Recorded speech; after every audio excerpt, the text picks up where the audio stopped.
Mesdames et messieurs, bonjour, bienvenue sur cette spéciale législative d'avril 2019 sur Eusa Télévision. En cette veille de l'ouverture du dépôt des dossiers de candidature à la Commission électorale nationale autonome Sénat, c'est un sentiment d'incertitude chargé d'inquiétude qui anime la plupart des acteurs politiques béninois. À ce jour, aucun des 10 partis politiques, à savoir Force Cori pour un Bénin émergent FCBE, Union progressiste UP, Union sociale libérale USL, Union démocratique pour un Bénin nouveau UDBN, Parti du renouveau démocratique PRD, Restaurer l'espoir RE, Parti dynamique unitaire pour la démocratie et le développement DUD, Mouel Bénin et Force Cori pour le développement du Bénin FCDB, qui souhaitent bien se conformer à la nouvelle charte des partis politiques, n'a d'existence légale. À ce jour, mercredi 20 février 2019, à 7 minutes près, aucune des formations politiques préénoncées, toute obédience politique confondue, n'existe légalement. C'est l'omerta au sein des grandes formations politiques capables d'affronter les échéances électorales du 28 avril prochain. Aussi, ça court dans tous les sens pour réunir minutieusement les pièces exigées car les institutions impliquées dans le processus électoral se veulent intransigeantes et neutres. Par ailleurs, plusieurs dispositions font objet de polémiques et de controverses et constituent la pomme de discorde entre les participants à cette élection qui contribuera activement à la refonte de la classe politique avec des critères en jeu. Les dispositions contestées et controversées sont en outre liées à l'interprétation de l'article 242 du Code électoral, l'obtention du quitus fiscal et du certificat de conformité. L'opposition souhaite un amendement consensuel du Code électoral et invite le pouvoir en place à tout mettre en œuvre pour des élections transparentes et apaisées. Et pour en débattre en toute équité et impartialité, je reçois pour vous, chers amis internautes, Géraldo Gomez.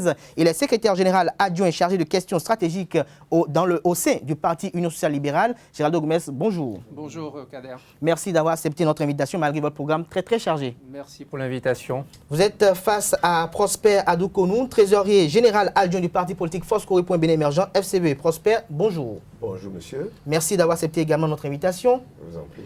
Nous avons sur ce plateau le secrétaire général adjoint et porte-parole du parti politique Union démocratique pour un Bénin nouveau UDBN en la personne de Gildas Aizanon. Gildas Aizanon, bonjour. Bonjour cher ami. Merci également d'avoir accepté notre invitation malgré la période. Et le quatrième invité a pour nom Distel Amoussou, qu'on ne présente plus sur les plateaux d'émissions de Eusa Télévision. Il est analyste politique, consultant en médias et communication. Distel Amoussou, merci d'être toujours disponible pour Eusa TV. Bonjour amis téléspectateurs, bonjour Kader. Alors Géraldo Gomez, vous êtes secrétaire général adjoint chargé de questions stratégiques du parti politique Union sociale libérale, un parti politique qui est né il y a quelques mois, mais qui a véritablement une grande emprise nationale. Alors comment se préparent les élections législatives de votre côté ? Écoutez, merci pour la question. L'USL se prépare dans le contexte que vous avez présenté à l'instant. Mais vous me permettrez juste de revenir sur un élément de votre présentation. Aucun des 10 partis, avez-vous dit, n'a d'existence légale. Je voudrais que cela soit rectifié. Cela ne peut pas concerner l'USL et je pense, sans préjuger de ce que les autres amis sur le plateau diront concernant la FCBE ou l'UDBN, tout au moins présent ici, c'est la même chose. Nous avons un récépissé en bonne et due forme qui a été délivré sur la base de l'ancienne charte des partis. Donc nous avons une existence juridique légale qui continue de courir. La nouvelle charte ne fait pas disparaître les partis qui existaient, puisque cette charte, elle demande une conformité aux nouvelles dispositions. Une mise en conformité. Ça veut dire que les partis continuent d'exister pour le moins qu'ils décident de se mettre en conformité avec une nouvelle charte. Je voulais juste rectifier cela.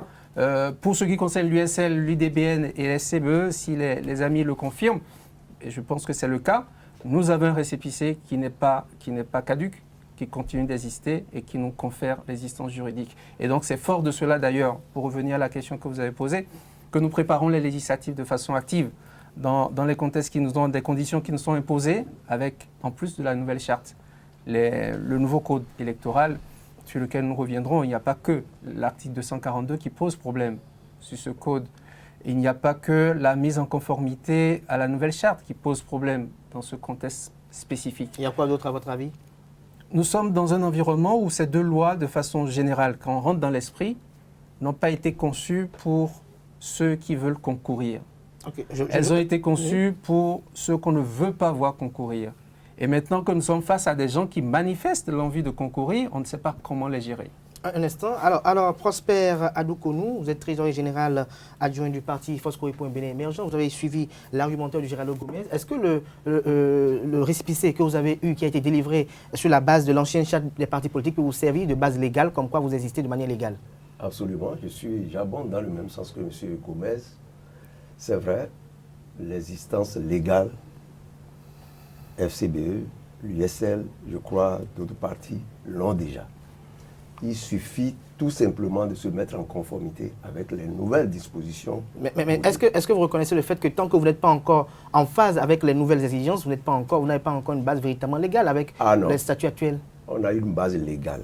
Okay. Et c'est le gouvernement même qui demande qu'on se mette en conformité. Donc l'existence légale, on ne revient pas dessus. On ne revient pas dessus. Alors au niveau du FCBE, comment vous préparez les élections législatives? Évidemment, comme M. Gomez l'a dit, à partir du moment où nous existons légalement et que les élections législatives sont programmées, nous sommes obligés de les préparer. Et vous les nous préparez? sommes en bonne préparation. Vous êtes en bonne préparation. Alors, UDBN, vous avez une existence légale également? Forcément. Parce que vous avez un récépissé provisoire qui avait été délivré? Non seulement l'UDBN n'existe pas d'il y a 3 mois, 4 mois, mais c'est que l'UDBN, en plus de son existence, a engagé la procédure de mise en conformité et donc nous sommes tout à fait sereins. Vous avez utilisé tout à l'heure des mots qui ont résonné un peu. J'ai entendu Omerta, tout cela dénote d'une absence de sérénité, malheureusement, alors que nous sommes à la veille du démarrage officiel du dépôt des dossiers de candidature.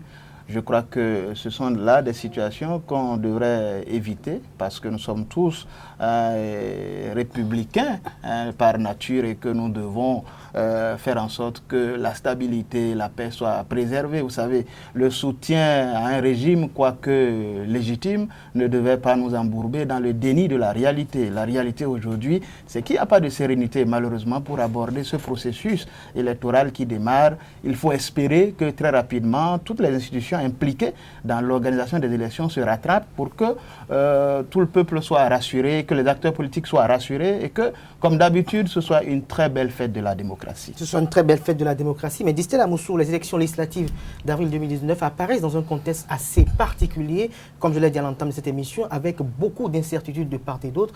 Est-ce que, de mémoire de journaliste, vous, de mémoire d'analyste politique, est-ce que vous référez à une situation pareille il y a un moment dans l'histoire démocratique du Bénin? Merci, cher ami. Observez que lorsque vous allez en mariage, lorsque vous allez solliciter la main de la demoiselle et que vous devriez faire le pas vers ses parents, ça n'a jamais été facile. La veille, tout bouscule ou se bouscule dans votre tête. La cérémonie, la sérénité, pardon, dont on parle, vous fait parfois défaut. Vous ne savez pas comment ça va se passer, puisque vous êtes à la veille de votre mariage, où c'est la tension qui monte, où c'est les céphalées, où des amis viennent vous dire « calmez-vous ». Ça, c'est la jeune fille. Mais ici, vous allez demander la main du peuple, la main de 11 millions de Béninois. Vous allez demander la main d'une nation. Parce que, figurez-vous, le député est élu par la nation et pour la nation.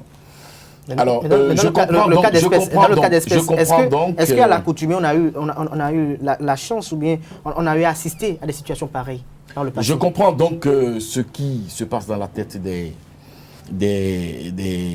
hommes, de ces hommes-là qui vont à la conquête donc, de la jeune fille, la nation béninoise. Oui, à la veille de chaque élection, il y a toujours, dans notre pays, en tout cas depuis 1990, il y a toujours de petites situations que d'autres appelleraient des détails. Nous avons connu ici dans ce pays où on s'est retrouvé à la veille d'une élection où le ministre des Finances, paix à son âme, est venu dire qu'il n'y avait pas de moyens pour organiser les élections. On a connu une situation électorale, enfin d'avant-veille du jour électoral où il y a eu problème de carte d'électeur, d'encre indélébile, ou la Sénat, les rencontres. Oui, forcément, lorsque vous organisez une fête, une grande fête, parce que je souhaiterais à votre que avis, les ce n'est élections pas soient inédit. une fête, il n'y a rien de spécial. Il y a rien de Maintenant, spécial, il oui. faudrait placer ce qu'on observe aujourd'hui dans le contexte actuel.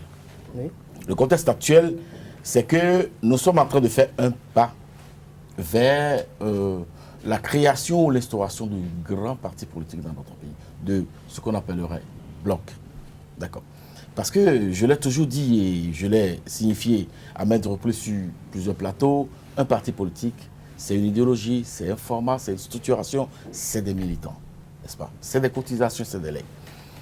Alors, on a observé, c'est vrai, mes amis vous ont dit qu'ils ont chacun une existence légale pour ce qui concerne le parti. Ça n'est pas faux. Légalement, ils sont constitués.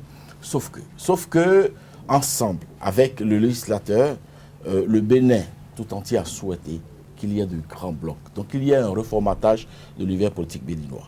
Et c'est à cela qu'il faudrait se conformer. Merci à vous, Distel Amoussou, pour ces précisions. Gérald Goumez, je me retourne vers vous. Vous avez évoqué quelques irrégularités dans ce processus électoral. Vous avez évoqué plusieurs points, mais j'aimerais quand même aborder en premier lieu la question liée à l'obtention des quitus fiscales. Alors, à votre niveau, au niveau de l'USL, est-ce que tout se passe de manière convenable? Écoutez, nous avons fait les demandes du quitus fiscal. Nous l'avons fait par la voie qui est imposée, qui n'est même pas prévue dans la loi, c'est-à-dire sur Internet. Nous avons déposé cette demande. Cela arrive pour certains de façon très sporadique, mais nous pouvons vous confirmer aujourd'hui que la grande majorité de ceux qui ont fait cette demande n'a pas encore obtenu ces quitus. Et nous sommes, comme vous l'avez rappelé, à la veille du démarrage du dépôt des candidatures. C'était prévisible. Oui. Nous avions dit au moment où la loi a été votée qu'il n'était pas possible, non seulement pour l'objectivité dans la délivrance de quitus, mais aussi dans l'opérationnalité de ce mécanisme, de mettre cette charge-là entre les mains d'une seule personne. Vous auriez estimé qu'elle soit... Que ce soit un peu plus ventilé sur tout le territoire, que ceux qui sont en Atitingou puissent se rapprocher de leurs recettes habituelles pour faire leur Dans les point. recettes, ce sont toujours des agents de l'État. Ce sont des agents de l'État. Mais justement, alors pourquoi leur avoir retiré ça si c'était déjà des agents de l'État qui pouvaient faire le travail? C'est ça la question. Pourquoi retirer ce qui semblait être bien fait et remettre entre les mains d'une seule et même personne? Il y avait eu et c'est de corruption. Et c'est spécifié que le quitus qui sera demandé spécifiquement pour les élections, c'est dans ce cas-là que le directeur général des impôts ou son adjoint serait concerné. Il dit non, vous avez raison, les agents de l'État qui sont en Atitingou, à Ouida ou ailleurs font leur boulot. Si on estime qu'ils ne sont pas impartiaux, qui peuvent subir des pressions, ça veut dire que celui à qui on a dédié désormais cette activité aussi peut subir des pressions. Mais au-delà de ça, nous sommes dans le principe. On a dit qu'il y avait déjà le quitus fiscal en 2016, c'est vrai, c'est pour la présidentielle. On dit pour pouvoir être député, il faut être en bonne odeur de sainteté vis-à-vis de l'État pour pouvoir le servir. Je veux bien. Mais les ministres qui gèrent notre argent, on a exigé quel quitus d'eux avant de les nommer? Je crois que je reviens Juste préciser, allez-y rapidement, oui. Nous ne pouvons pas continuer à prendre des lois qu'on ne peut pas exécuter. Nous sommes aujourd'hui est-ce que, à la à votre veille avis, du l'esprit de la dépôt. loi est bien fondé? L'esprit, qu'est-ce qu'on recherche? Qu'est-ce qu'on recherche? Est-ce qu'on cherche à savoir Des dirigeants peut-être exemplaires. Des dirigeants exemplaires. Mais autant aller à l'église. Gérald Goumez, je reviens un instant. Alors, Prosper Adoukonou, vous êtes le trésorier général adjoint du parti FCBE. Alors, au niveau du FCBE, on aurait appris que l'ancien président Thomas Boniei a reçu son quitus fiscal. Est-ce que vous pouvez confirmer cette information? Oui, je l'ai appris aussi. Je crois que c'est certain. Si le président Thomas Boniei demande son quitus, il peut l'avoir. Parce que... Ça veut dire qu'au niveau des FCBE, tout se passe de manière convenable alors? Non, pas du tout. Au niveau du quitus fiscal, je suis bien placé pour le dire, puisque c'est ma maison.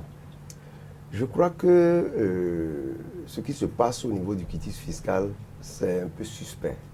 Suspect, pourquoi vous parlez? C'est une pièce administrative que la Direction générale des impôts délivre tous les jours à des entreprises. Mais aujourd'hui, on a voulu peut-être politiser la chose. C'est ça qui est mauvais. Le quitus fiscal se délivre dans tous les centres des impôts. Ce n'est pas au niveau de la Direction générale seulement qu'il faut délivrer un quitus. Pourquoi, lorsqu'il s'agit maintenant de donner le quitus fiscal à des hommes politiques, il faut que ce soit le directeur général des impôts seul ou son son adjoint adjoint qui le fasse. Moi, je ne suis pas d'accord. Mais Je suis administrateur des impôts, moi. Mais est-ce que dans le processus au niveau des différents potentiels candidats, au niveau de Force Corée Bien Émergent, est-ce qu'il y a peut-être des difficultés dans l'obtention de ce quitus? Beaucoup de difficultés. Lesquelles, par exemple? Je vais noter 2 difficultés. D'abord, la loi dit que c'est les 3 derniers exercices qu'il faut payer pour avoir le quitus fiscal. La Direction générale des impôts ne respecte pas ça. Moi, j'ai été dans des centres, ils m'ont dit que la Direction générale a demandé qu'on paye l'intégralité des impôts avant d'avoir le quitus fiscal. Ça, ce n'est pas dans l'esprit de la loi. Deuxième problème, des gens qui n'ont jamais reçu d'avis d'imposition auparavant, ils se présentent, on leur dit, vous avez une maison ici, vous avez une maison là, vous devez tant, vous devez 1 million, vous devez 800 000, alors que la personne n'a jamais reçu, le contribuable n'a jamais reçu auparavant des avis d'imposition.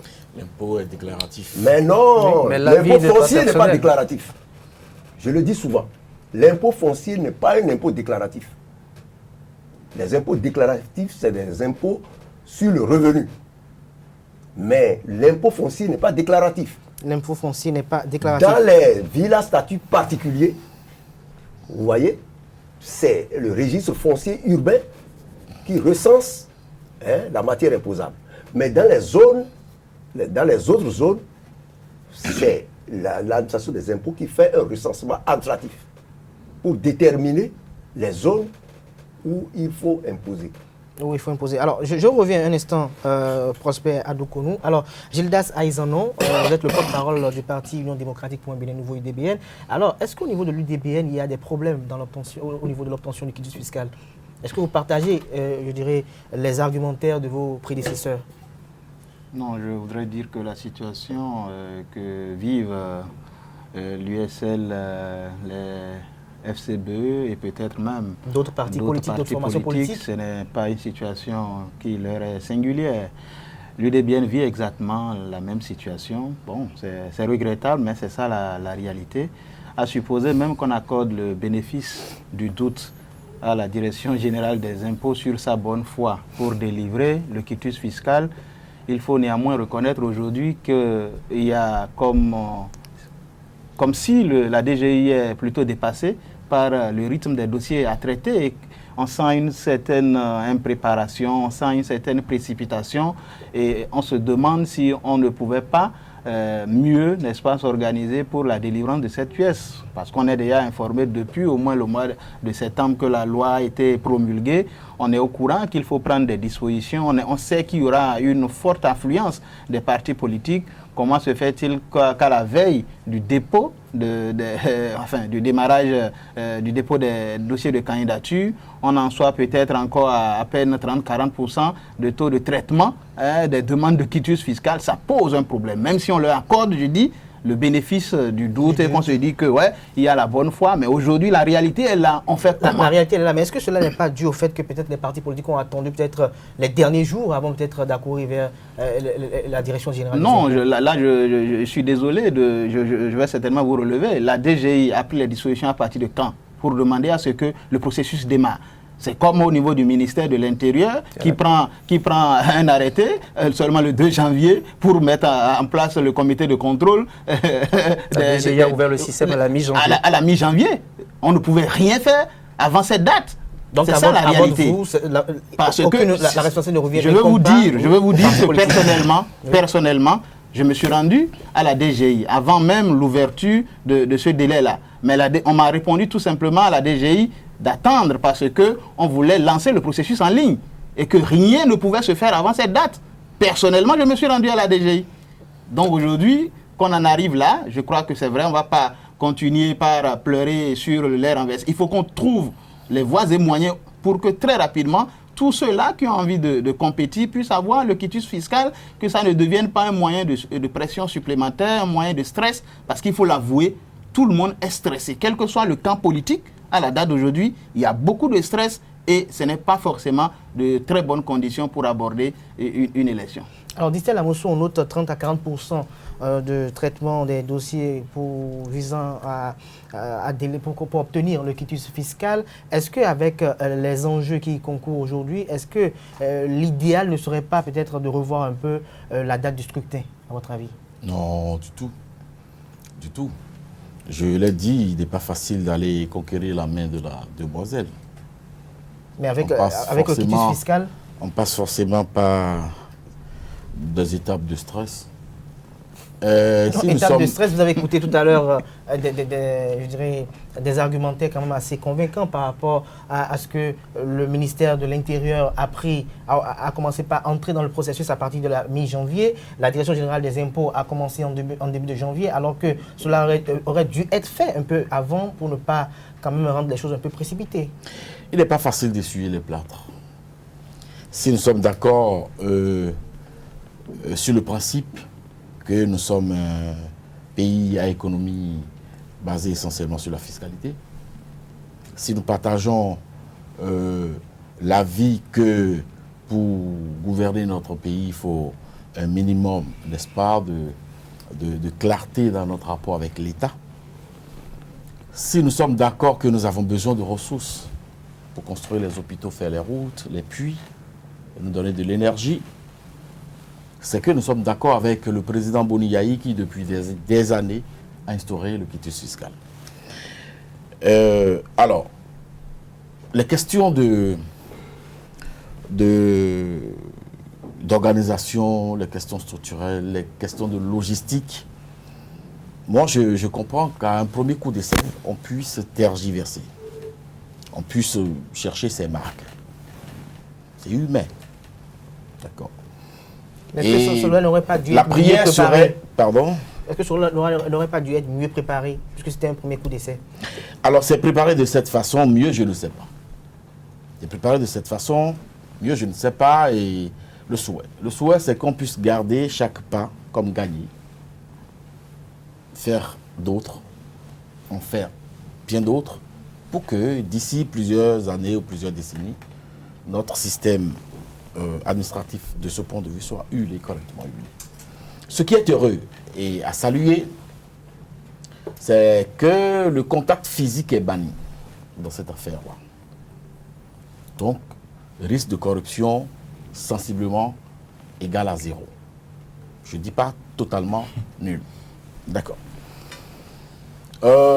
Oui, à quel moment chaque structure désignée ou concernée pour s'impliquer dans l'organisation de chaque étape s'y est mis, des raisons de question de calendrier, oui, on peut discuter là-dessus, on peut opiner là-dessus. Mais comme je l'ai dit, c'est une question de logistique, c'est une question de structuration. Vous en avez fini? Alors, non. Je vais rajouter. Je vais rajouter pour dire que le discours que j'entends sur ce plateau me rend heureux. J'ai avec moi des citoyens qui sont soucieux de ce que nous avons besoin, n'est-ce pas, d'avoir des ressources pour construire ce pays et qui sont d'accord avec le quitus fiscal. Aucun d'eux n'a dit qu'il était contre. Chacun a essayé de décrier, n'est-ce pas, l'organisation, les questions de logistique et tout. Oui, c'est ensemble, c'est bien ensemble que nous allons parfaire la chose et pour la beauté de notre démocratie. Alors, Girardo Gomez, j'ai posé la question tout à l'heure à Distel Amosso, qui l'a esquivé de manière très stratégique. Je pose la question de savoir, est-ce que la lenteur dans le processus de délivrance des quitus fiscaux ne va pas peut-être empiétrer sur l'effectivité de la tenue des élections pour le 28 avril prochain? Non, pour nous, je pensais que la réponse de Distel Amosso avait été claire. Nous avons la même position. Il y a 4 ans qu'on savait qu'il y aurait des législatives en 2019, donc il n'est pas question de reporter cette date-là pour quelque raison que ce soit. Nous, le débat ne se situe même pas là. Mais est-ce qu'il n'y aura pas des élections de manière expéditive qui vont se dérouler? Les élections, c'est encore dans 2 mois. C'est le 28 avril. Ce sont les carcans dans lesquels nous nous sommes enfermés par des législateurs poussés ou par un stratège peut-être dont je ne vois pas encore la main ou que je ne veux pas le voir ici. Peut-être on va peut-être parler de la on main, va en parler. la fameuse théorie de la main invisible. C'est plutôt ces carcans dans lesquels on nous a enfermés que nous sommes en train de décrier. Figurez-vous, je vais juste brocarder 2 secondes, s'il le permet, l'image employée par Dissel Amoussou. Ce n'est pas le jour de la dot qu'on choisit sa fiancée. Les stress, on peut les avoir si on veut. C'est vrai que dans certaines coutumes, c'est le jour de la dot qu'on découvre le visage de la fiancée, mais ce n'est pas la veille de l'élection qu'on commence à l'organiser. Tout à fait. Ce n'est pas en refusant d'écouter les conseils, les avis, parce que l'USL a demandé à rencontrer la Direction générale des impôts, qui nous a reçus effectivement avec d'autres forces de l'opposition. Et nous avons exposé nos craintes bien avant. Nous lui avons montré que les dates butoirs qu'elle avait édictées, qui était le 31 janvier pour la demande de l'IFU en ligne, et qui était le 14 février ou le 15 février, je pense, pour la demande de quitus fiscal en ligne. Nous leur avons démontré que c'était intenable, parce qu'ils sont mal organisés. Ils ont eu l'ouverture d'esprit de reconnaître cela et de sauter ces verrous-là. Et donc la demande de l'IFU, comme la demande du quitus, pouvait se continuer jusqu'au dépôt du dossier des candidatures. C'était la première chose. La deuxième chose, nous leur avons fait remarquer qu'il n'était pas possible d'aller au-delà, et M. Abdou l'a rappelé tout à l'heure, au-delà des 3 ans prévus par la loi. Et ils nous ont démontré, essayé tout au moins, que des actes antérieurs aux 3 années concernées, lorsqu'ils ne sont pas éteints, se répercutent de façon continuelle sur les années suivantes jusqu'à maintenant. Donc, on dit dans ce cas, il y a eu des erreurs. Il suffisait que la loi dise, il suffisait juste que la loi dise être à jour de ses dettes fiscales. Il n'y avait pas à préciser 3 années précédentes. C'est là où je disais que le législateur... C'est un débat important, mais on le a posé. C'est plus derrière nous. C'est un débat qui est nous derrière nous. Nous avons encore la possibilité. Non, est-ce qu'il faut troisième élément, M. Kader, si je peux... à nouveau? Troisième élément important. Nous allons permettre à Géraldo de finir. Si je peux, qu'on aille légiférer à nouveau. Et je termine là. Allez-y, Géraldo. Nous avons fait remarquer le directeur général adjoint était là. Il a bien voulu se rendre disponible pour cette rencontre. Nous avons dit, s'il y a des erreurs sur la personne, si vous vous trompez, soit de façon objective, il y a une parfaite homonymie. Si vous tombez sur 2 personnes qui s'appellent Géraldo Gomez et même d'autres prénoms en plus, et que vous lui attribuez ce qui ne m'appartient pas, de quel délai je dispose pour faire corriger cela et que le temps ne soit pas parti. Et si maintenant vous attribuez même des biens qui ne m'appartiennent pas du tout, je ne sais pas d'où ça vient, ce n'est même pas lié à l'homonymie ni quoi que ce soit. De quel temps le contribuable dispose pour faire constater que c'est une erreur? La réponse a été, il suffira de nous apporter les preuves. On a dit, mais on parle de temps. On a même évoqué la question de la taxe sur les véhicules. Si j'ai un véhicule au garage depuis 5 ans, je n'ai pas dû payer la TVM, puisque la TVM a été restaurée il y a peu.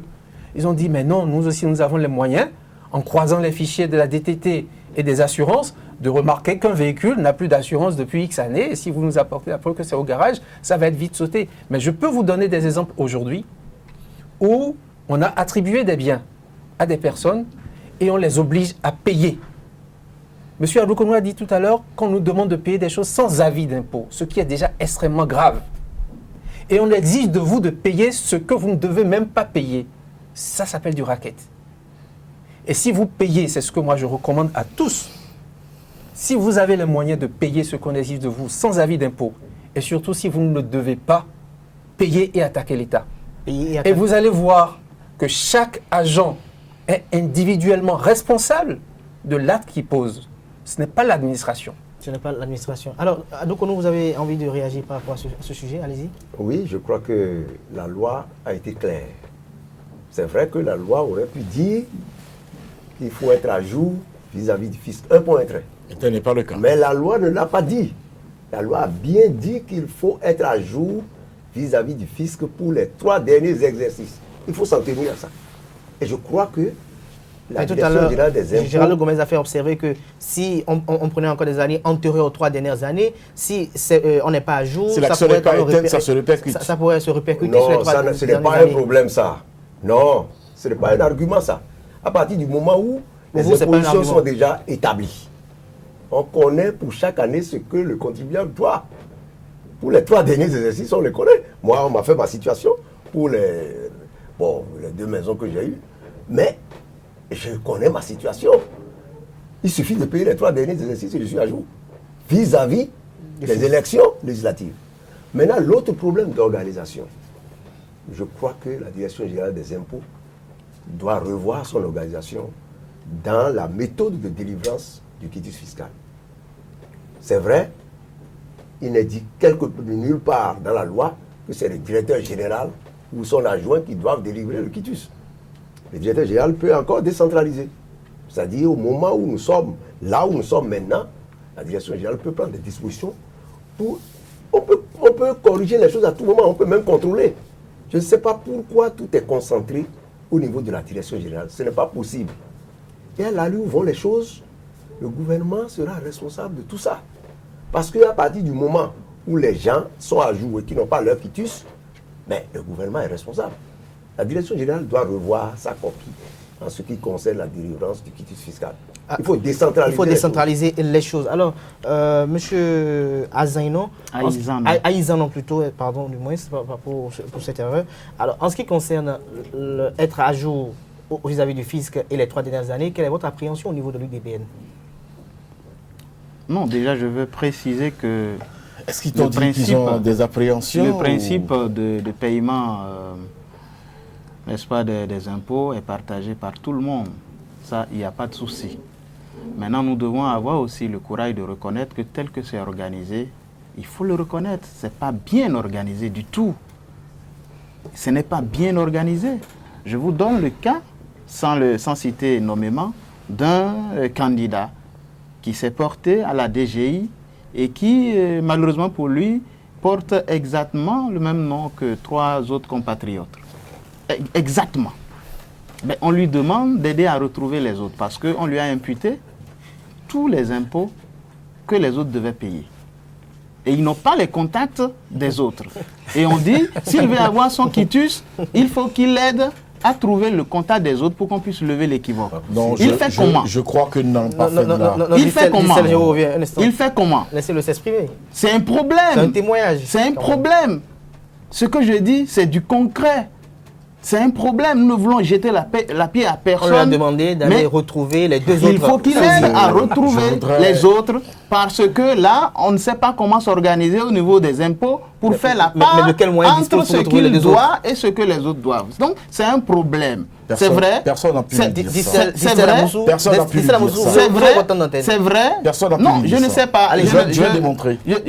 Ça me fait un peu mal que M. Distel Amoussou, qui n'est pas du tout de la DGI, se mette dans cette position. Qu'il mette en doute mes propos, alors que j'apporte là, je peux démontrer ce que je suis en train de dire. Permettez à M. Aïzanon de finir et vous aurez votre temps d'antenne pour réagir. Même prénom, pour réagir. Mais ils n'ont pas pu avoir la même mère, le même père, est-ce qu'on peut avoir la courtoisie de s'écouter, s'il vous plaît? Ce qui permet de dire que le cas que si vous avez la parole. J'aurais été très heureux que vous soyez en train de faire vos observations à la DGI qui a servi cet argument-là.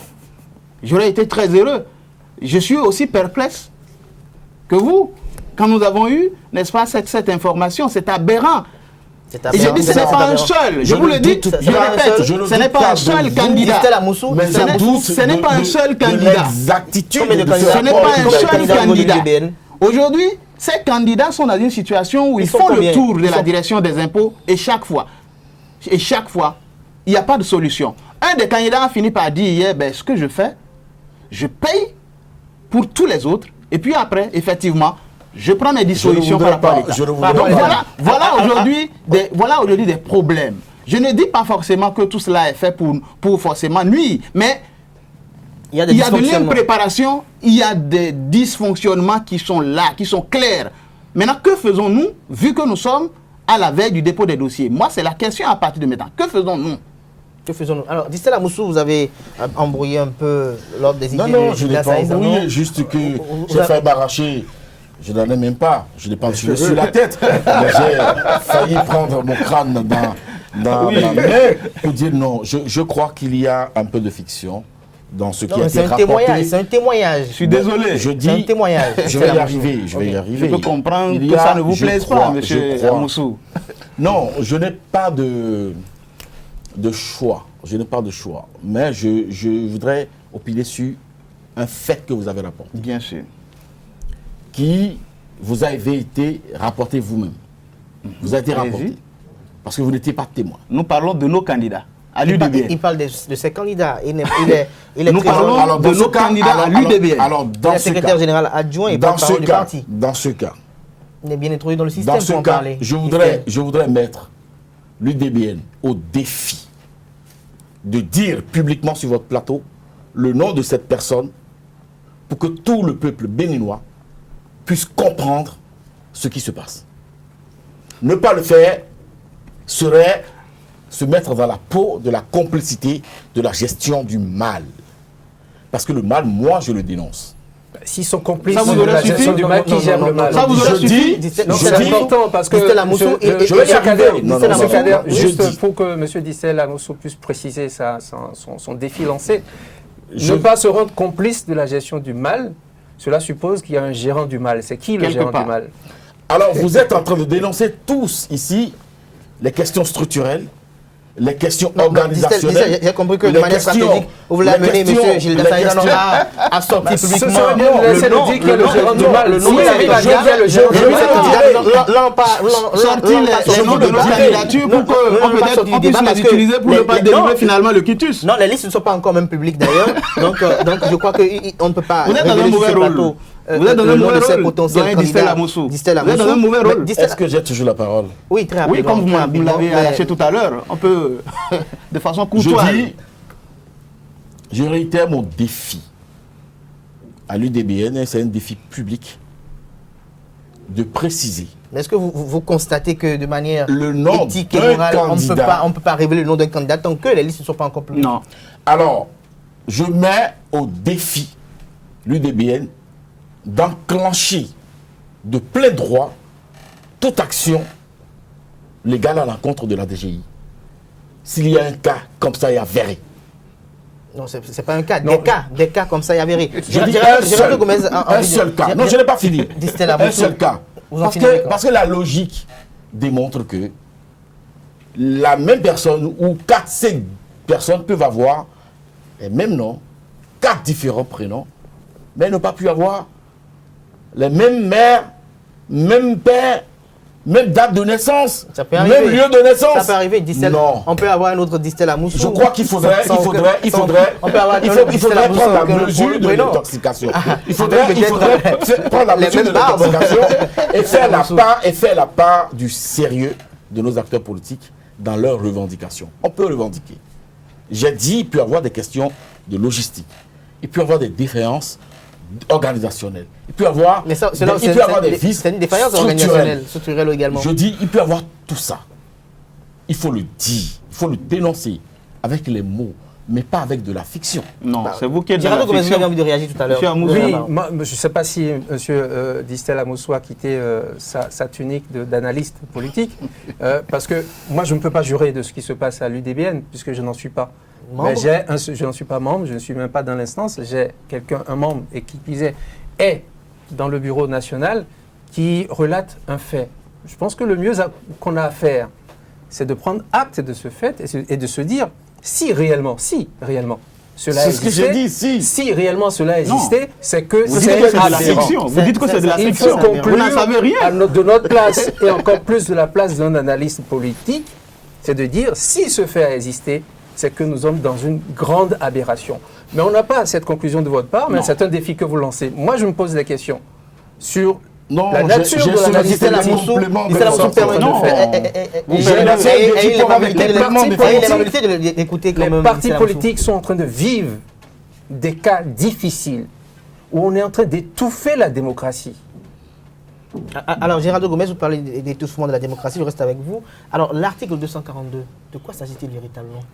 C'est l'article qui est censé nous indiquer comment est-ce que les sièges devront être répartis entre les listes en présence pour ces élections législatives. Comment on répartit les sièges par circonscription. On a commencé par introduire une 25e circonscription, qui est la circonscription nationale, au niveau de laquelle il faut avoir 10% avant d'espérer retourner d'où on est venu pour voir quelle est la part, le nombre de sièges qui est réservé. C'est pourquoi vous mettez à sourire. Et il se rend compte que l'aberration est sur plusieurs niveaux. Je le comprends, ça donne à sourire si ce n'était pas grave.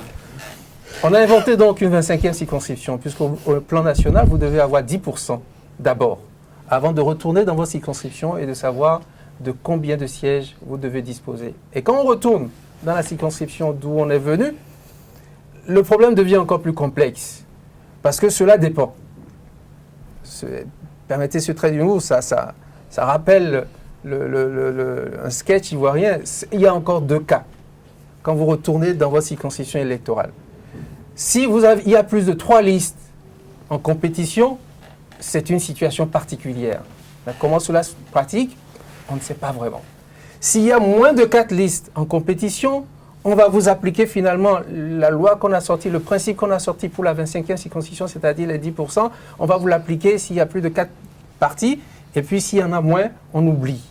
Donc c'est à géométrie très variable, où on est en train de vouloir, en fait, l'esprit qu'on lit à travers cet article-là, c'est qu'on est en train de vouloir restreindre par la force, par la loi, le nombre de partis qu'on souhaite voir à l'Assemblée.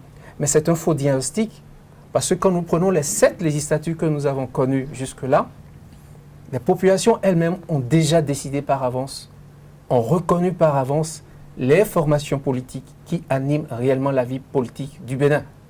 Nous avons eu au maximum à une législature 12 formations ou alliances représentées. Et si on prend les 7 législatures à l'Assemblée, il n'y a jamais eu en dessous de 8 et il n'y a jamais eu au-dessus de 12 partis à l'Assemblée. Donc malgré les 250 ou 300 partis politiques existants au Bénin, les populations ont constamment choisi. Et ce sont toujours les mêmes partis qui ont été envoyés majoritairement. PRD, PSD, RB, Union fait la Nation quand cela a été créé, FCBE quand cela a été créé, MADEB quand cela a été créé. Ce sont les partis majeurs parmi les 8 à 12 dont je parlais qui ont été constamment envoyés à l'Assemblée. Cela veut dire que les populations sont en avance sur l'esprit qui a guidé cette loi. Qui a guidé cette loi. Alors, au niveau de Force pour le Bénin émergent, est-ce que vous interprétez cette loi de la même manière que l'USL? Qui peut interpréter cette disposition de la loi? Je crois que ceux qui l'ont voté même ne peuvent même pas. Je crois que Dissel Amoussou vous en fera une interprétation limpide tout à l'heure. Peut-être que lui nous donnera une interprétation de cette loi. Mais je crois que, est-ce que c'était nécessaire d'introduire un article comme ça dans la loi? C'est derrière nous, ça. À partir du moment où, depuis toujours, comme l'a dit M. Gomez, on sait toujours, on a toujours pu déterminer le nombre de députés acquis par chaque parti politique. Je crois que l'article 242 est une bombe qui risque d'éclabousser tout le processus électoral. Parce qu'à partir du moment où nous n'avons pas une idée claire de comment répartir les sièges pour chaque parti ayant pris part aux élections législatives, c'est une bombe. C'est une bombe à votre avis. Alors au niveau de l'UDBN, est-ce que vous avez une appréhension qui est différente des deux préévoqués? Vous savez, aucun sacrifice n'est trop grand quand il s'agit de préserver la paix et l'unité nationale. Aucun sacrifice n'est trop grand. Il peut arriver qu'on se trompe. On peut également se repentir. Personnellement, je pense qu'il y a quand même des problèmes au niveau de l'article 242. C'est vrai, c'est voté, c'est promulgué, c'est vrai. Mais ça ne suffit pas. On ne peut pas foncer tête baissée vers l'abîme. Quand on se rend compte qu'il peut y avoir de problèmes après la proclamation des résultats. Ce n'est pas une analyse seulement au niveau du parti UDBN. J'ai pu écouter d'autres citoyens de ce pays. J'ai pu écouter à l'occasion, par exemple, du séminaire de l'ABCD de Joël Aïvo, j'ai pu écouter beaucoup d'autres experts afficher des inquiétudes qui ne sont pas dénuées de fondement. Pas du tout alors. Et à partir de cet instant, je me dis que la classe politique dans son ensemble et toutes les institutions qui ont à charge de l'organisation de ces élections devraient quand même, quels que soient nos ressentiments personnels, quels que soient nos camps politiques, on devrait quand même faire attention à un certain nombre de détails parce que c'est de notre pays il s'agit. Quand dans une loi, il est possible que celui qui est élu soit déclaré non élu et celui qui n'est pas élu soit par la suite déclaré élu, cela appelle à préparer nos populations à cette éventualité. Peut-on de façon sincère dire à la date d'aujourd'hui que nos populations sont déjà totalement prêtes à accepter qu'on leur parachute quelqu'un qui n'est pas élu dans leur circonscription électorale? Peut-on le dire de façon honnête? Beaucoup d'organisations de la société civile aujourd'hui tirent la sonnette d'alarme. Beaucoup de compatriotes, même à l'international, sont en train d'attirer notre attention à nous tous. Je ne veux jeter la pierre à personne, mais quand il est possible de corriger, de trouver des aménagements qui préservent la paix, qui préservent la stabilité, moi je pense qu'aucun sacrifice n'est de trop. Nous avons aussi des soucis, nous tous, par rapport à l'interprétation qu'il faut avoir de cet article 242. Et pour moi, ce n'est pas très rassurant, ce n'est pas alors du tout rassurant quand ce sont des gens d'un même camp politique qui tentent de l'expliquer aisément. Alors, Distel Amoussou, en ce qui concerne la question 42, est-ce que vous le comprenez en tant qu'analyste politique? Est-ce que vous le comprenez, cette loi de manière claire et limpide? Je souhaite à mon ami Aïzanon d'être élu député et je veillerai. Je veillerai rigoureusement à ce que son cabinet, tel que prescrit dans la législation... Est-ce que vous comprenez l'article 242? Je suis en train de répondre à votre question. Oui, mais vous partez à travers autre chose. Ok, allez-y. J'ai dit, mon souhait, c'est que M. Aïzanon soit élu député et je veillerai. Je veillerai à ce que son cabinet, tel que prescrit, soit fonctionnel. Parce que c'est des députés, dont députés UDBN, qui ont voté cette loi. Bien sûr. Et à mon entendement, je n'ai jamais été député, je n'en rêve pas du tout alors. Mais pour moi... Vous n'en rêvez pas? Non, du tout. Mais pour moi, c'est pas comme mon grand frère Sébastien d'avant. Hein? Non, je n'en rêve pas du tout. Pas de piquer des chercher des histoires, non, j'ai dit mon grand frère. Oui. Alors je parle de mon grand frère. Alors donc, vous ne voulez pas être député? Je disais, des députés qui sont censés avoir chacun un cabinet, c'est-à-dire des sachants au sein de leur cabinet, qui sont l'émanation de partis politiques, je suppose. Et il y a un projet ou une proposition de loi qui tombe dans leurs mains. Ils n'ont pas pu échanger avec leur parti politique, leur base.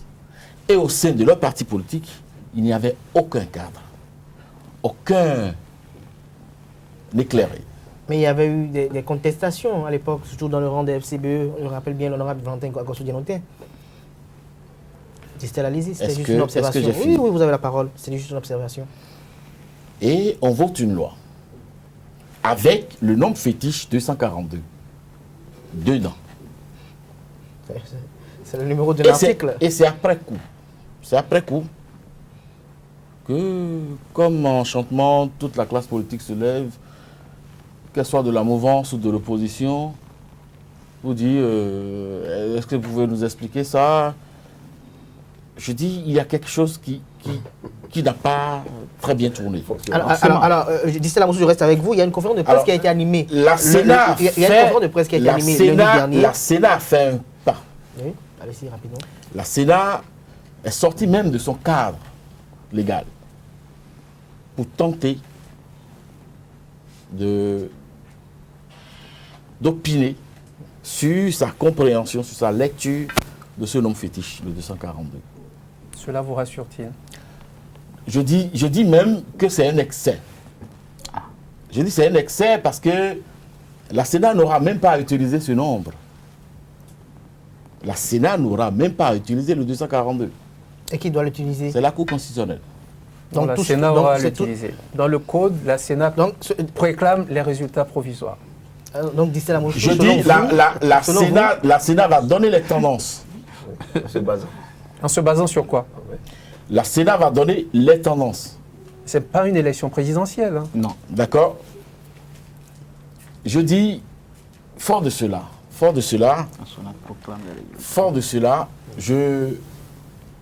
je peux me tromper sur le rôle fixe dans cette sélection précise de la Sénat. Parce qu'il y a eu un bouleversement législatif.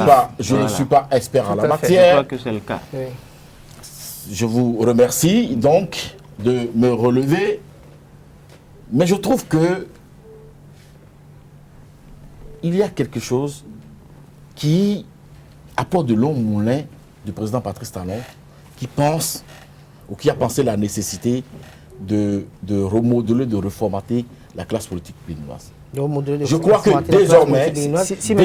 Moussou permet, j'aime bien cette chute-là, parce que vous commenciez à mettre les députés avec le cabinet en cause, et vous finissez pas à dire que le président Talon a bien voulu remodeler. C'est bien lui qui était à la manette, ce n'est pas les députés. Il est le chef. Et votre ambition est le chef de excellente. Ça il est le chef de l'État. Je suis d'accord, je vais le confirmer. Oui, allez-y. Je dis, dans plusieurs cas, dans notre système démocratique, le chef de l'État, chef de gouvernement, a une vision. D'ailleurs, le candidat Patrice Talon, au cours de la campagne, avait dit « je ferai des réformes politiques, économiques ». Et il a énoncé les réformes. Les grands axes. Devenu président de la République, vous n'allez pas l'empêcher de traduire sa vision pour ce pays-là dans les faits à travers des lois. Alors, Distella Moussou, la loi ne lui permet pas de faire des lois. Géraldo, la loi ne permet, c'est essentiel. Je n'ai pas dit, c'est essentiel. Je n'ai jamais dit qu'il a fait des lois. Notre système démocratique de faire transparaître sa vision à travers des lois. Géraldo, vous permettez il y a la séparation des lois. La séparation, c'est des pouvoirs. Le président a une vision. Distella Moussou, je veux juste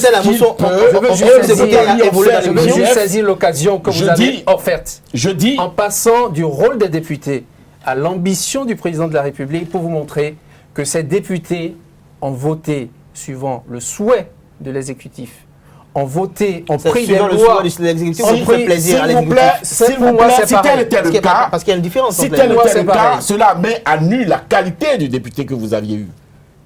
Cela met à nu la qualité du député que vous, parti politique, aviez envoyé à l'Assemblée. Je ne vous le fais pas dire. D'accord. Et ils sont majoritairement aujourd'hui. Donc vous êtes, si vous avez, majoritairement, si vous faites confiance, si vous faites confiance à des personnes, non, je vais y arriver. Si vous faites confiance à des personnes qui n'ont pas de dignité, qui n'ont pas de posture, qui n'ont pas de personnalité, et que vous leur vendez la légitimité du peuple béninois, c'est votre faute. Mais aujourd'hui, celui qui fait confiance à 60 députés, celui qui fait confiance à 60 députés et leur fait faire ce qu'il souhaite, c'est bien le président de la République. Si vous atterrissez à la même conclusion on a le bloc de la majorité présidentielle, à l'intérieur duquel il y a 60 députés. Ce n'est pas une découverte. Il y a bien un bloc de la majorité présidentielle. Monsieur Patrice Talon n'a pas envoyé de députés au Parlement. Tout à fait. Ils ont été élus avant son élection. Les députés au Parlement sont le fait du peuple béninois. Et c'est le peuple béninois qui a conféré sa légitimité à ces députés-là. Il meurt d'envie de réagir, donc on va lui permettre de réagir. Monsieur Prosper Adoukonou, je voulais poser la question tout à l'heure à Distella Moussou, mais il était en plein dans son argumentaire. Je suis prêt à répondre à votre question. Je reviens tout à l'heure. Lundi dernier, on a suivi une conférence de presse qui a été animée à l'hôtel Azalaï Plage de Cotonou, une conférence de presse animée par l'ancien président, les deux anciens présidents de la République, Nicéphore Dieudonné Soglo, accompagné de son épouse Rosine Vieira Soglo, l'ancien président Thomas Boniaï, candidat à Maria Zanaï, et bien d'autres qui étaient présents et qui souhaitent un amendement du code électoral. Comment estimez-vous cela possible avec les enjeux actuels? Oui, ben, mon ami, comment il s'appelle, Gildas de l'UDBN, oui, vient de dire Il faut qu'on attende au moins une fois la vie de FCBE, parce que toutefois, si ce n'est pas l'ami USL, c'est l'ami UDBN, mais là que dit aucun sacrifice n'est... Distel, oui, il a dit, du calme s'il vous plaît. Il faut tous les sacrifices pour sauver ce processus électoral. Et je crois lesquels comme sacrifice par exemple? L'occasion, c'est une occasion que les partis de l'opposition ont donnée à l'exécutif pour corriger les choses. Une occasion. Et vous espérez que l'exécutif saisisse cette occasion, oui, n'est-ce pas? Si l'exécutif ne saisit pas, je vous ai déjà dit que l'article 240... Vous avez réitéré vos menaces ici sur ce plateau? Non, ce n'est pas une menace.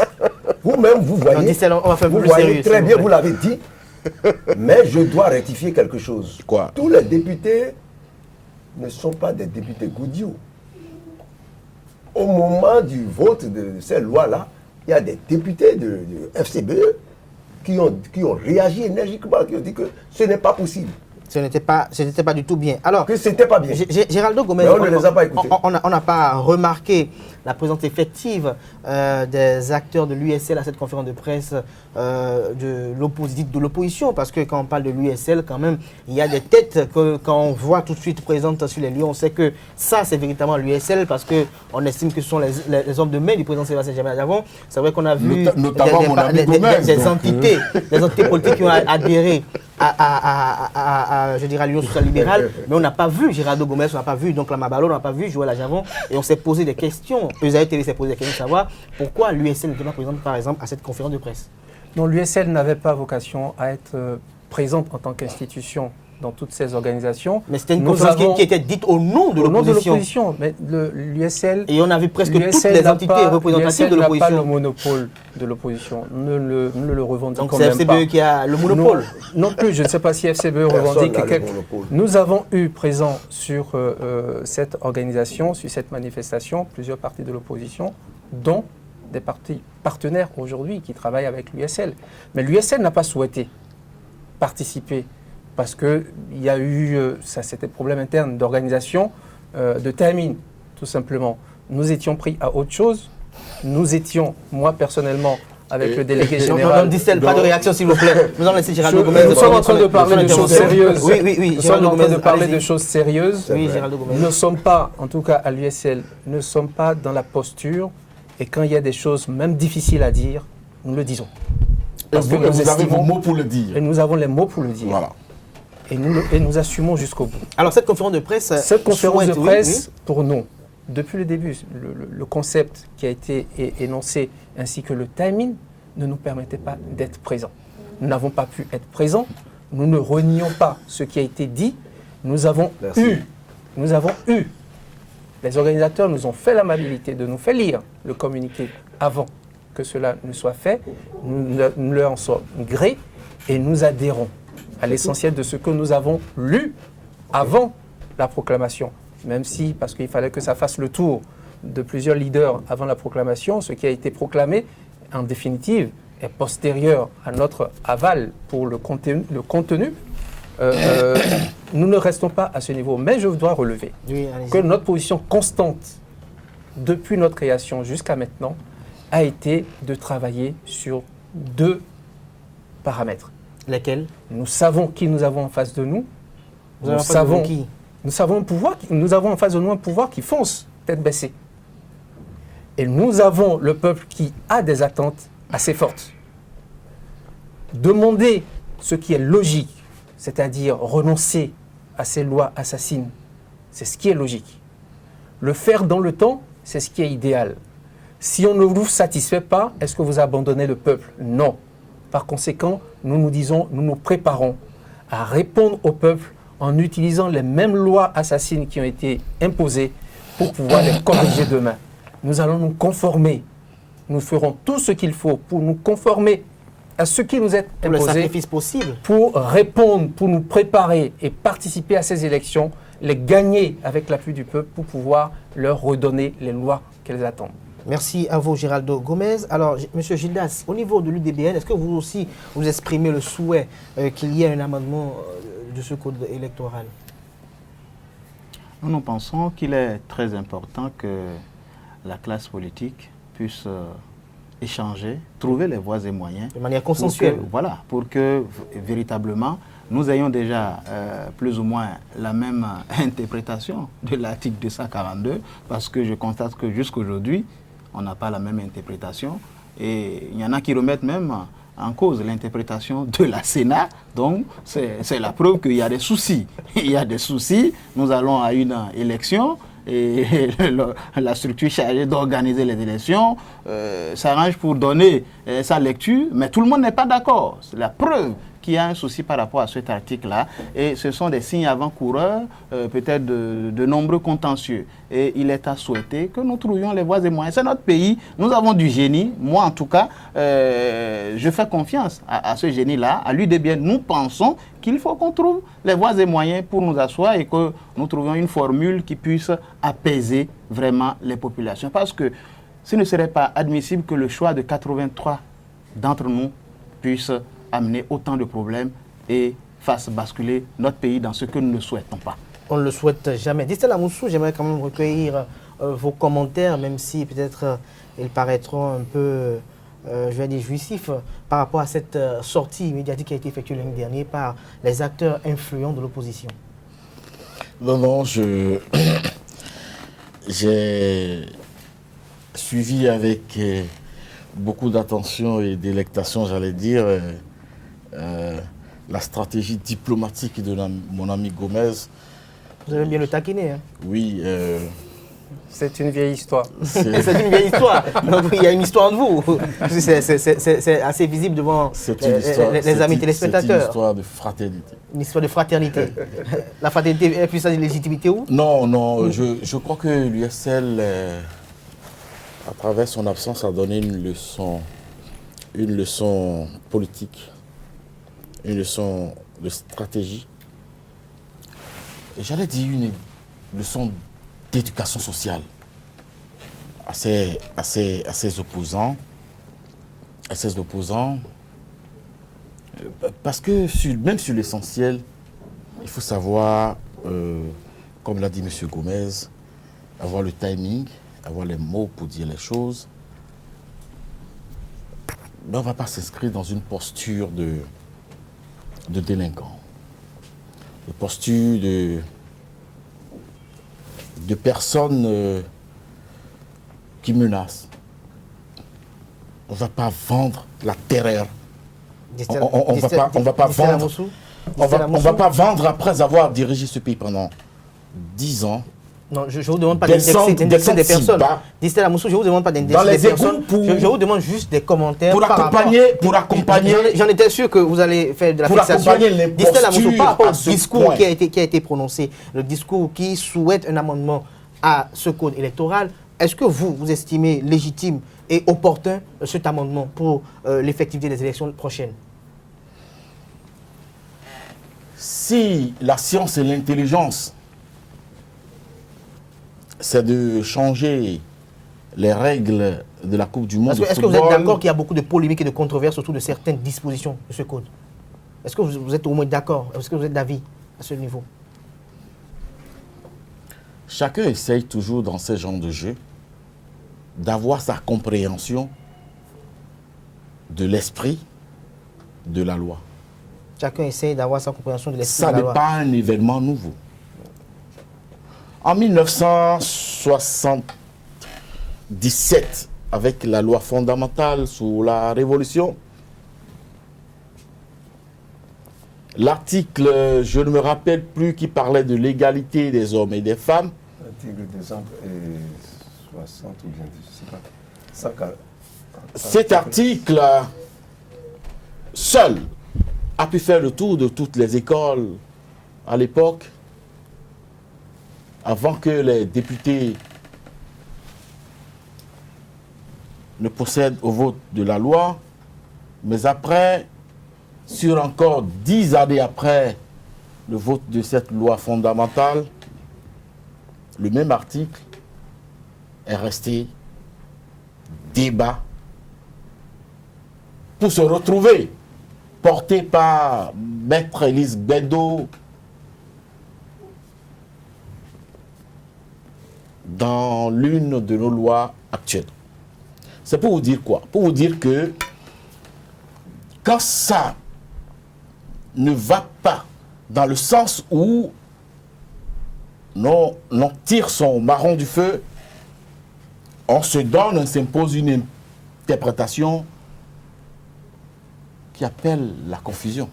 Qui appelle la confusion. Merci à vous. C'est mon point de vue. Alors, Géraldo Gomez, finalement, les élections vont se tenir à bonne date, vous le souhaitez. Alors, au niveau de l'USL, est-ce que tout est presque fin prêt? Parce que demain, c'est la date d'ouverture du dépôt des dossiers de candidature. Est-ce que les petits plats sont déjà mis dans les grands pour qu'on ait quand même une idée de ceux qui seront positionnés éventuellement sur l'ensemble du territoire national au sein du parti politique Union sociale libérale? Nous, en interne, oui. Mais écoutez, avant de dresser la table, il faut que la marmite quitte le feu. Et bien, il paraît que cette marmite dure. Nous ne savons pas encore qui. Pareil, on a créé une nouvelle pièce, le fameux certificat de conformité qu'on a remis entre les mains d'un ministre de l'Intérieur jugé parti, candidat, chef de parti. Il se veut neutre. Oui, parce qu'il y a des membres de partis politiques qui sont toujours dans l'incertitude. Que je suis neutre aussi. Je tiens à vous préciser que sur ce plateau était attendu des représentants du parti Bloc républicain, Union progressiste, mais finalement, depuis lundi, on n'a pas pu obtenir un des deux. Donc sûrement qu'il y a également les mêmes problèmes à ce niveau. C'est probablement ce que vous appelez neutralité, qui ne viennent pas qu'on débatte pour savoir où est-ce que chacun en est. Bon, admettons. À l'USL, nous nous préparons. Pas de rhétorique. Nous nous préparons. Métaphore. Le ministère de l'Intérieur n'a pas encore sorti les certificats de conformité, puisque c'est sur cette base-là que la Sénat pourra enclencher le processus. Et nous sommes la veille du début du dépôt des candidatures. Cela court jusqu'au 26. Admettons que cela sorte à temps pour les partis politiques concernés. Les quitus ne sont pas encore délivrés pour tous ceux qui sont concernés. Et donc, nous attendons ces derniers éléments, ces derniers réglages. Si nous nous rendons compte, et ceux qui ont à charge les institutions du pays doivent rester à partir de cette date-ci, dans cette logique, si nous nous rendons objectivement compte que ces documents essentiels ne peuvent pas être délivrés dans les délais, qu'on y renonce. Ce sera la manière de sauver la démocratie. Ou si on n'y renonce pas, que les dispositions soient prises pour que les règles du jeu soient appliquées de façon impartiale à tout le monde. De manière impartiale à tout le monde. Alors, nous sommes presque à la fin de cette émission. Alors, Monsieur Prosper Adoukonou, au niveau de FCBE, est-ce que les jours à venir, on pourrait quand même avoir une idée de ceux qui seront positionnés sur les différentes listes électorales? Est-ce que l'ancien président Thomas Bouniaï sera candidat aux prochaines élections législatives puisqu'il a déjà obtenu son quitus fiscal? Bon, c'est tout à fait normal que nous ayons nos listes. Lorsque le moment viendra, nous allons les publier. Ce qui est sûr, je voudrais revenir un peu sur ce que M. Distel Amoussou a dit. À la conférence de presse du lundi dernier, il n'y avait pas de délinquants. Les problèmes qui se posent aujourd'hui sont des problèmes réels.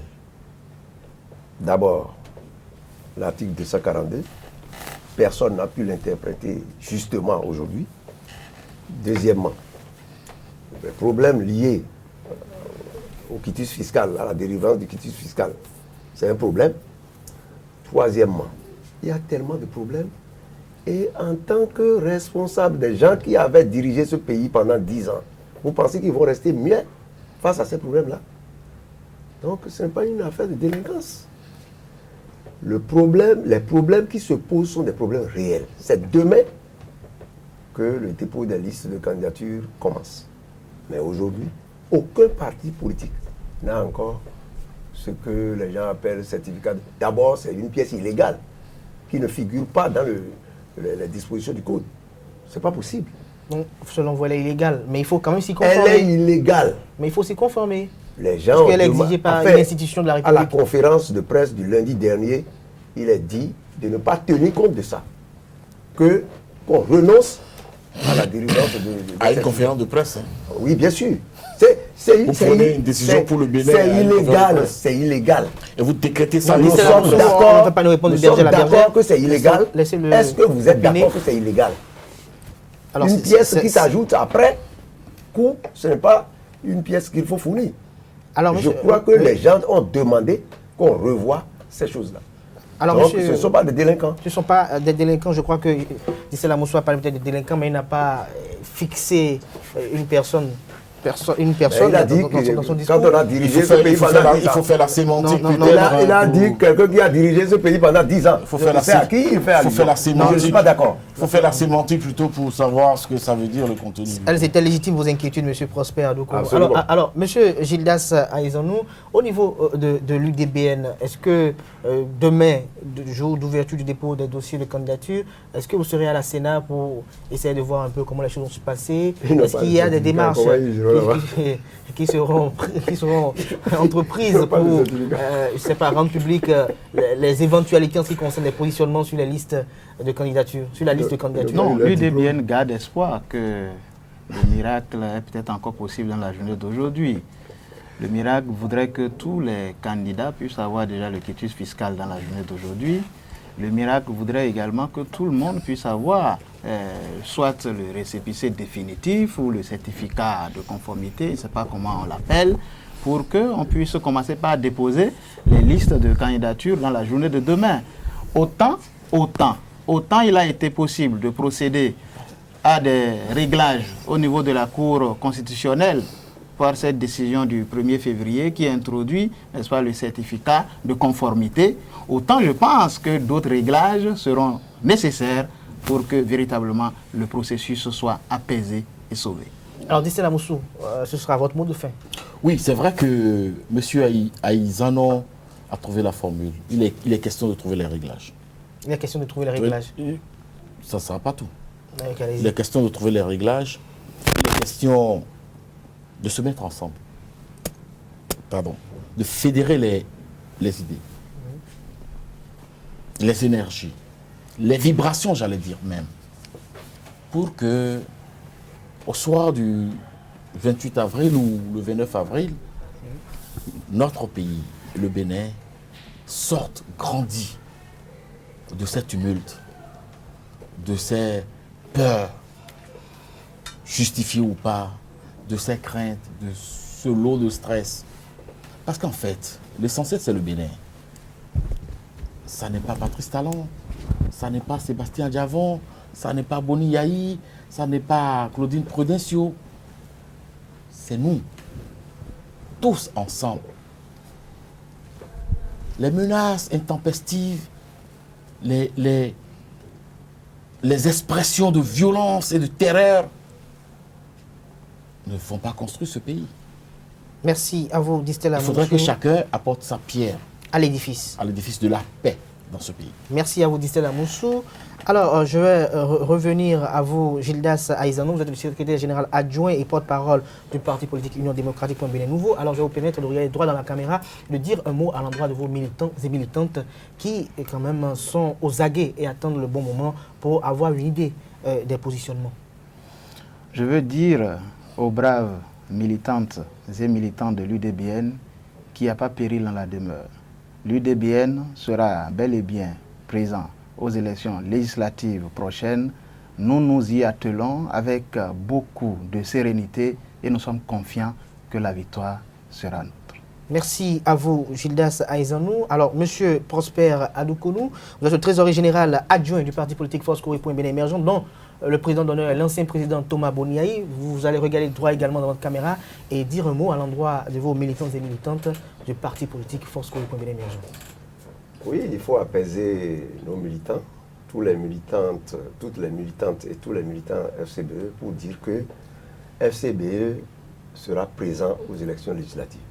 FCBE sera présent aux élections Toutes les législatives. dispositions sont en train d'être prises pour que le parti soit présent aux élections législatives.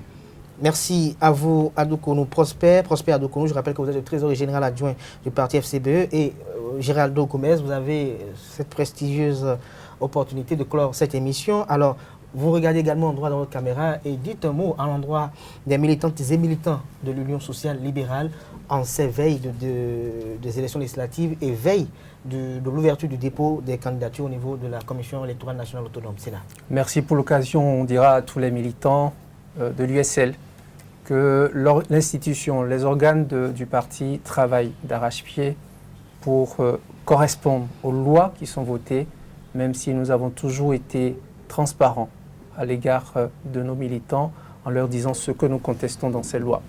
Nous sommes prêts à les modifier, mais cela suppose que nous participions réellement aux élections pour pouvoir les modifier par les voies les plus démocratiques. Nous ferons tout pour faire tomber les barrières qui sont semées sur le chemin, pour peu qu'elles ne sont pas démocratiques. C'est le combat qu'ils nous ont confié et nous n'allons pas les décevoir sur ce point. Merci à vous, Géraldo Gomez. Je rappelle que vous êtes le secrétaire général adjoint chargé des questions stratégiques du parti politique Union sociale libérale. Mesdames et messieurs, c'était la spéciale des élections législatives de 2019 sur ESAE Télévision. Ça se passera désormais une fois par semaine, toutes les semaines, jusqu'au déroulement du scrutin. Il y avait eu comme invité ce jour Géraldo Gomez, secrétaire général adjoint chargé des questions stratégiques de l'Union sociale libérale. Nous avons également eu sur ce plateau Prosper Adoukonou, trésorier général adjoint du parti politique Foscori pour un Bénin émergent, Gildas Aïzanon, secrétaire général adjoint et porte-parole du parti Union démocratique pour un Bénin nouveau UDBN, et Distel Amoussou, analyste politique, consultant en médias communication. De cette émission, on peut retenir comme grande phrase que les FCBE souhaite que la délivrance du quitus fiscal soit décentralisée. L'Union sociale libérale recommande une conformité pour utiliser les mêmes dispositions pour combattre les adversaires politiques. L'UDBN appelle les uns les autres à beaucoup d'attention et à concéder un peu de pouvoir pour l'obtention du consensus pour que les élections législatives se déroulent en toute transparence dans un climat apaisé. Et Distel Amoussou a précisé que chacun apporte sa pierre à l'édifice de la paix. Mesdames et messieurs, c'est la fin de cette émission. Merci pour l'attention, merci pour la fidélité au programme de ESAE Télévision. Le rendez-vous est pris pour l'autre semaine avec d'autres invités, peut-être les mêmes. D'ici là, portez-vous bien et passez une agréable journée en compagnie de nos programmes sur les www.esaetv.bj.